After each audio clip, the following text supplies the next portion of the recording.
नमस्कार दोस्तों, मैं हूं सौरभ शर्मा। आप देख रहे हैं भारत 24। एक स्पेशल फिल्म है, नाम बहुत स्पेशल है फिल्म का, और जो मेहमान है मेरे वो भी बहुत स्पेशल है। आप सभी का पहले भारत 24 में बहुत बहुत स्वागत है sir. Thank you so much. क्योंकि केसरी वीर की बात हो रही है सर, और जितनी एनर्जी आपने फील की डायलॉग्स बोलते हुए, शायद उतनी एनर्जी मैंने ट्रेलर को देखते हुए फील की, और दो लाइनें लिखी है, उससे शुरुआत करना चाहूँगा। मिट्टी की खातिर जो सीना ताने खड़ा रहा, वो केसरी वीर हर युग में अमर रहा। और हमारी भी यही कोशिश है इस फ़िल्म के ज़रिए कि जो हमारी वीरों की कहानी है, जो गाथा है, वो अमर रहे। आपसे यही जानना चाहूँगा सबसे पहले, क्योंकि जब डायलॉग बोल रहे थे आप, आपको लग रहा था कि कोविड के बाद असली बूस्टर डोज़ आपको जब लग रहा था, जब आप ये डायलॉग बोल रहे थे इस फ़िल्म के? 100%, 100%। जैसे कॉस्ट्यूम पहन के बाहर निकलते तो ऐसे लगता था कि हम उस ज़माने उस युग की, उस ज़माने की एक हिस्सा ही है, जहाँ ऐसे वीर योद्धा रहते थे। और कॉस्ट्यूम पहनते ही वो कुछ न कुछ एक मैजिक आ ही जाता है। यूनिफ़ॉर्म हो, आर्मी, नेवी, एयर फ़ोर्स का यूनिफ़ॉर्म हो या ये कॉस्ट्यूम है, वो फ़ीलिंग आती है व्हिच इज़ एक्स्ट्राऑर्डिनरी। एक्सप्लेन नहीं कर सकते, लेकिन परफ़ॉर्मेंस देखने के बाद लोगों को समझ में आएगा कि how much that means to us. Sir, जिस तरीके से हम अनसंग हीरोज़ की बातें करते हैं, आपको लगता है कि सब्जेक्ट में शायद इनकी गाथाएँ ना हमने पढ़ी हो, लेकिन एक सब्जेक्ट स्कूल्स में अगर हम बात करें, हर सैटरडे क्लास होनी चाहिए, चाहे एनिमेशन के द्वारा बच्चों को इनकी वीर गाथाएँ दिखाई जानी चाहिए, जो शायद हम मिस कर रहे हैं। ताकि एक जो फ़ील है, जो बच्चों के अंदर जो मिस हो रही है चीज़, वो पूरी हो सके। 100%। लेकिन I think cinema is the best medium, जी। उससे पावरफुल मीडियम है ही नहीं। क्योंकि it stays etched in your life, in your memory. और उसके अलावा ओटीटी पे भी देखा जा जी। सकता है, सैटेलाइट पे देखा जा सकता है, टेलीविज़न पे देखा जा सकता है। आई थिंक वो इम्प्रेशन रह जाता है। जैसे अगर आप animate in the form of animation अगर बॉर्डर को एच करने की कोशिश करते हो, वो कभी नहीं होता। बिल्कुल। क्योंकि आपके पास वो किरदार है जिससे आप वाकिफ़ भी हो और जिसे आप पसंद करते हो, और वो जब ऐसे किरदारों को निभाते हैं तो इट स्टेज एच्ड फॉरएवर। सूरज भाई, क्योंकि जो ट्रेलर लॉन्च में मैंने आपको इमोशनल होते हुए देखा, लेकिन जो किरदार आप निभा रहे हैं, वो किरदार आपकी ज़िंदगी से भी मेल खाता है। वो भी जी। योद्धा थे, आप भी योद्धा हैं। Thank you. उन्होंने भी फाइट किया, आपने भी फाइट की। जी। और look, one of the best roles आपके पास है अभी, जो हम देख पा रहे हैं। जी। वो एनर्जी मैं फ़ील कर पा रहा हूँ, बैठा हूँ। कैसा लग रहा था? बिकॉज़ मैं आपकी वो एनर्जी समझना चाहता हूँ जो सेट्स पे थी, इस किरदार को निभाते हुए। सर बहुत ही मोटिवेटेड था। एक लाइफ को एक बूस्ट मिल गई, जैसा ये इसका सब्जेक्ट मेरे पास जी। आया। And her actor preparation start करने से पहले ही जब स्क्रिप्ट सुनता है तभी से प्रिपेयर होता है। जी।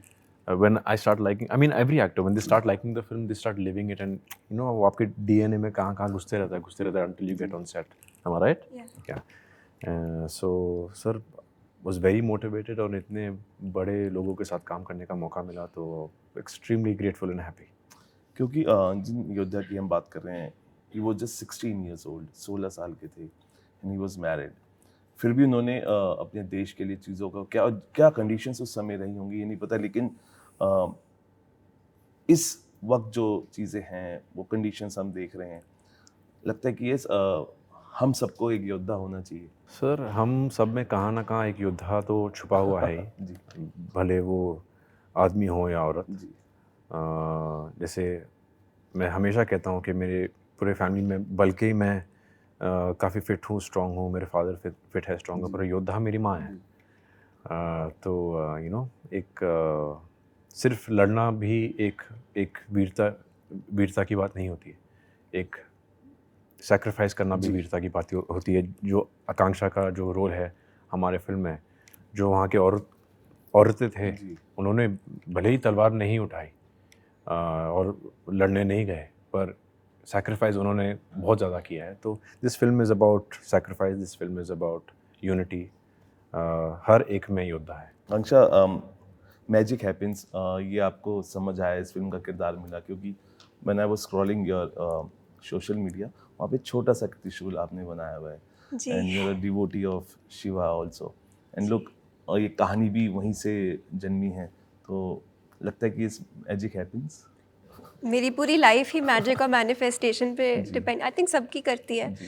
बट ऑनेस्टली मैंने ये सब कुछ मैनिफेस्ट किया, यहाँ पे बैठना, आज सुनील सर के साथ बैठना, सूरज के साथ आपका ये इंटरव्यू लेना, ये सब मेरी एक मैनिफेस्टेशन है। और जब मुझे लगा कि मुझे गिव अप कर देना चाहिए, जब तभी शिव जी ने आके मेरा हाथ थामा और मुझे ये इतनी बड़ी अपॉर्चुनिटी मिली and I am really grateful. बिल्कुल सर, जिस तरीके से हम कहानियाँ देख रहे हैं, बहुत सारी कहानियाँ हमने भी फिलहाल आई, देखी, समझी, समझने के बाद पढ़ी। बहुत ज़रूरी होता है क्योंकि हम बहुत चीज़ों को भूले बैठे हैं, या तो जानबूझ के नहीं पढ़ाई जा रही हैं या वो चाहते नहीं कुछ लोग आए। ऐसे आपने बोला कि जो कश्मीर है उसकी तरक्की नहीं चाहते हैं, और आपने कहा हमेशा कश्मीर जाइए, घूमिए, बहुत खूबसूरत जगह है।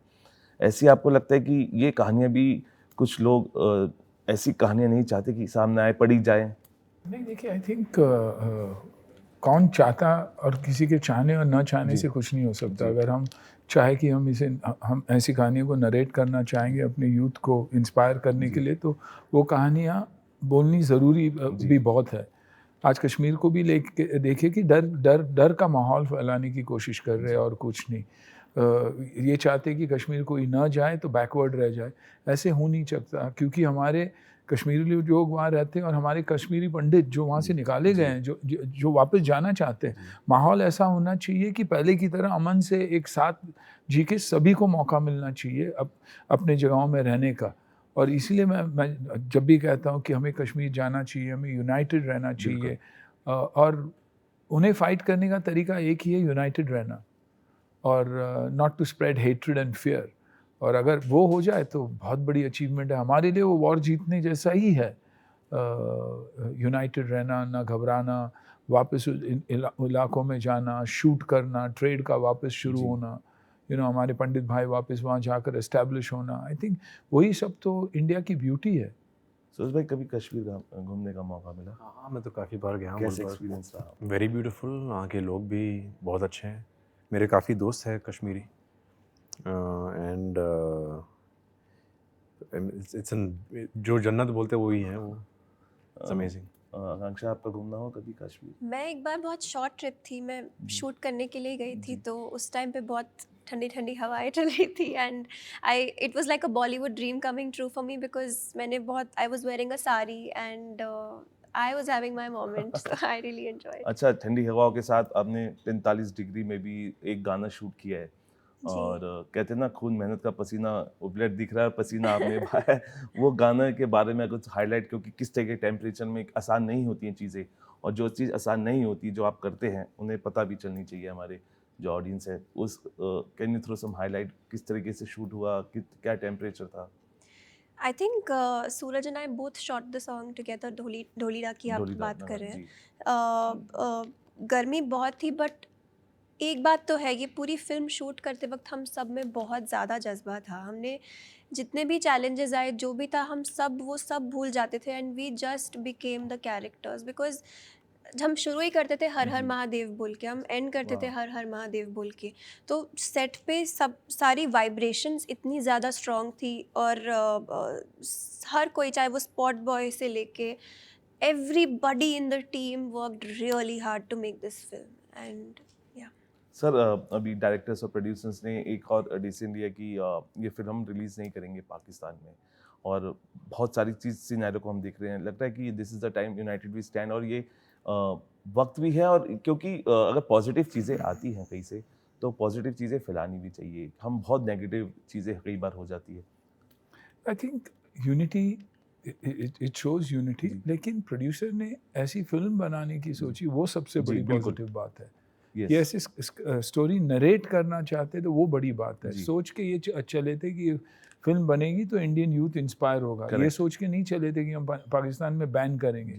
हालात ऐसे हो गए कि प्रोड्यूसर ने डिसाइड किया कि मैं ये नहीं करूँगा, छोटा सा कंट्रीब्यूशन होगा, लेकिन उसकी तरफ से एक कंट्रीब्यूशन, एक सोच है, which is very very important.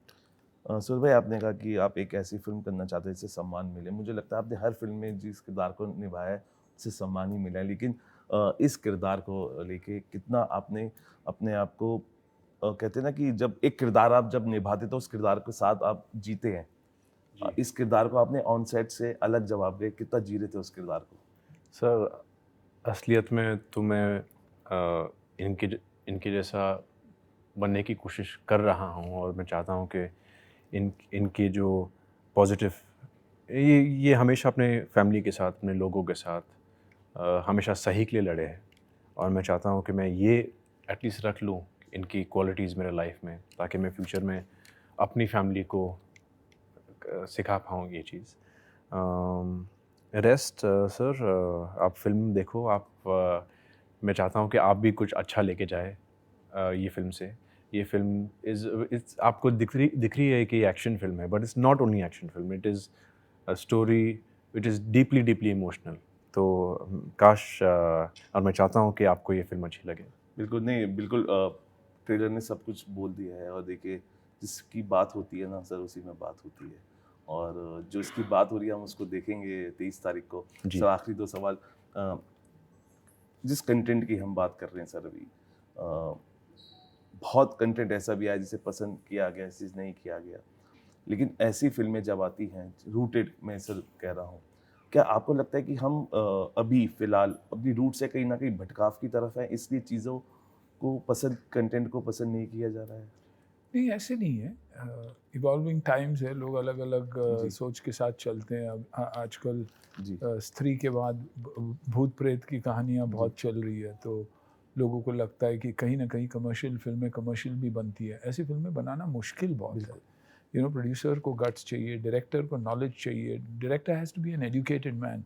कोई भी इंसान उठा के ऐसी फ़िल्में नहीं कर सकता, क्योंकि हर डायलॉग, हर स्क्रीन प्ले का ख्याल रखना, रिसर्च करना बहुत मुश्किल काम है।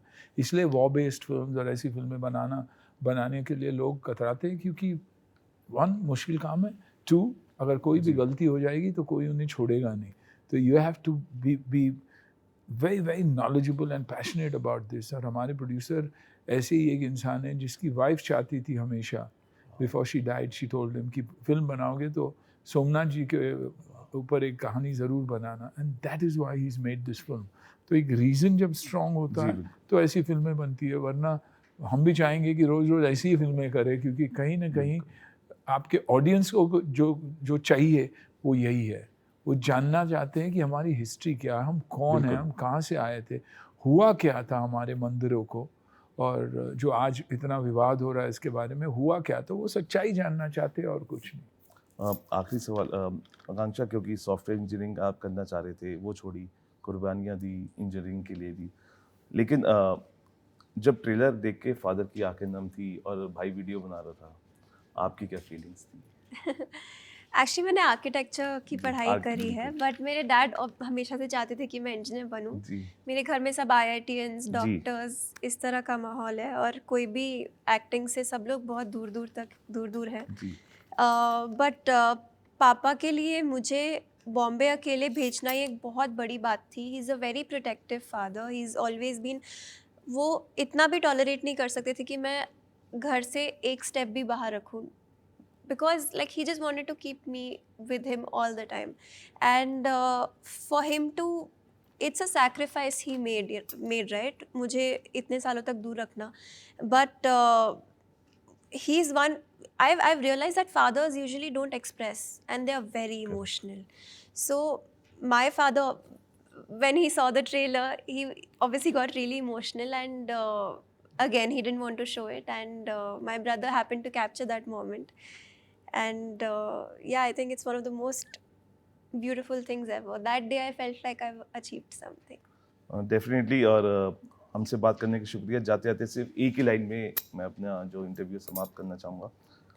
सर झुक जाए, जाग केसरिया लहराए, और एक केसरी वीर आ रही है 23 तारीख को। इमोशंस भी है, एक कहानी है जो आप तक पहुँचनी बहुत ज़रूरी है, क्योंकि ऐसी कहानियाँ आपको हिम्मत तो देती हैं, आपको वो भी बताती हैं जिसके आप हकदार हैं। अगर आप हल्का-सा भी कुछ ऐसी कहानियाँ मिस कर रहे हैं, तो आप अपना हक खो रहे हैं, और हक हर किसी को पाना चाहिए। तो आपको हक पाना है तो 23 तारीख को थिएटर्स में जाइए और अपना हक पाइए और इस फ़िल्म को देखिए। फिलहाल भी कितना, यहाँ बने रहिए बात 24 के साथ।